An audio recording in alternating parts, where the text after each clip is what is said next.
नमस्कार दोस्तों, इस वीडियो में हम बात करेंगे कि लोकसभा चुनाव में कौन सा पार्टी ने किस वर्ष कितना सीटें हासिल किए हुए थे। सबसे पहले 1952 में चुनाव हुआ था, जिसमें कांग्रेस ने 90% लोकसभा सीटें पर इलेक्शन लड़ी थी, जिसमें 364 सीटें इसे मिला था। फिर इसके बाद 1957 में इलेक्शन हुआ, जिसमें 403 सीटों पर कांग्रेस ने इलेक्शन लड़ा और जिसमें इसको 371 सीटें हासिल हुआ।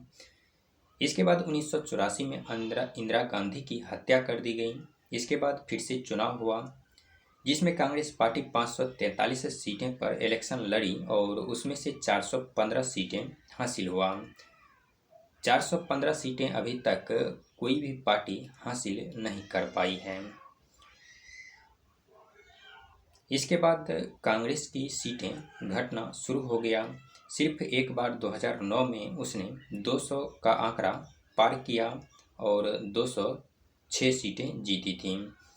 इसके बाद 2014 में इसने महज 44 सीटें ही हासिल कर पाई। भाजपा को सबसे ज़्यादा सीटें तक पहुंचाने में 30 साल लगे। 10 साल में उसकी सीटें दोगुनी हुई। जनसंघ के जनता पार्टी में विलय और फिर इसके टूटने के बाद 1980 में भाजपा अस्तित्व में आई। पार्टी ने 1984 में पहला चुनाव लड़ा और मात्र 2 सीटें हासिल की थीं। 1989 के चुनाव में भाजपा राम मंदिर को मुद्दा बना चुका था। उसने इस चुनाव में 86 यानी 15% सीटें हासिल किया था। नेशनल फ्रंट सरकार को समर्थन दिया। इसी बीच लालकृष्ण आडवाणी ने रथ यात्रा निकाली। 1991 में दोबारा चुनाव लड़ने और भाजपा की सीटें बढ़कर 120 सीटें हो गई 1991 में।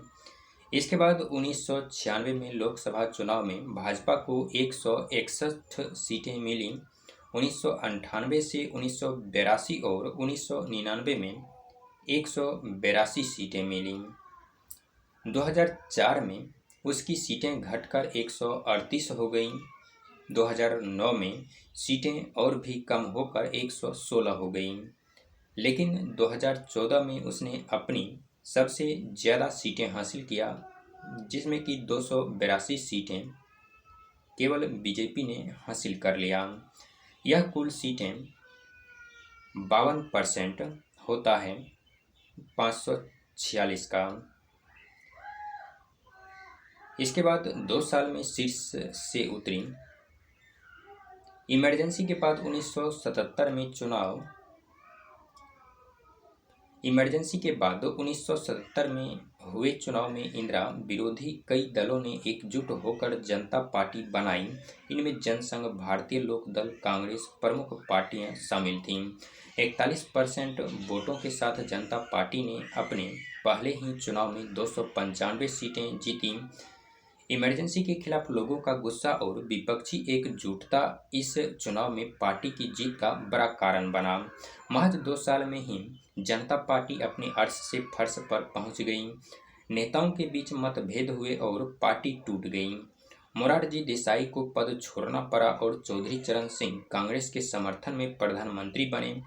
जनता पार्टी के टूटने के बाद बड़े चेहरे ने अपने दल बनाए। इसके बाद 1996, 1999 और 2004 के चुनाव में पार्टी को एक भी सीट नसीब नहीं हुई। 2013 में पार्टी भाजपा में विलय हो गया। इसके बाद बन गया जनता दल। पहले चुनाव में ही सत्ता हासिल कर लिया, फिर लगातार पतन होता रहा। बीपी सिंह ने जन मोर्चा, जनता पार्टी, लोक दल और कांग्रेस एस को एकजुट कर 1988 में जनता दल की नींव रखी। 1989 के चुनाव में पार्टी को 143 सीटें हासिल हुई। भाजपा और लेफ्ट के समर्थन से जनता दल की सरकार बनी। यह जनता दल का सबसे अच्छा प्रदर्शन था। 1996 के चुनाव के बाद जनता दल टूटने लगा। 1998 में पार्टी को महज 6 सीटें मिली। 1999 में चुनाव के पहले पार्टी पूरी तरह खत्म हो गई। इसमें शामिल बड़े चेहरे में जदयू, जेडीएम, राजद, बीजद जैसे दल बनाए। इसके बाद लोकसभा चुनाव 2024 से का बयान आ चुका है, जिसमें बीजेपी पार्टी 400 की आंकड़ा पार करने वाले हैं। तो अभी के वीडियो में इतना है, फिर मिलते हैं नेक्स्ट वीडियो में।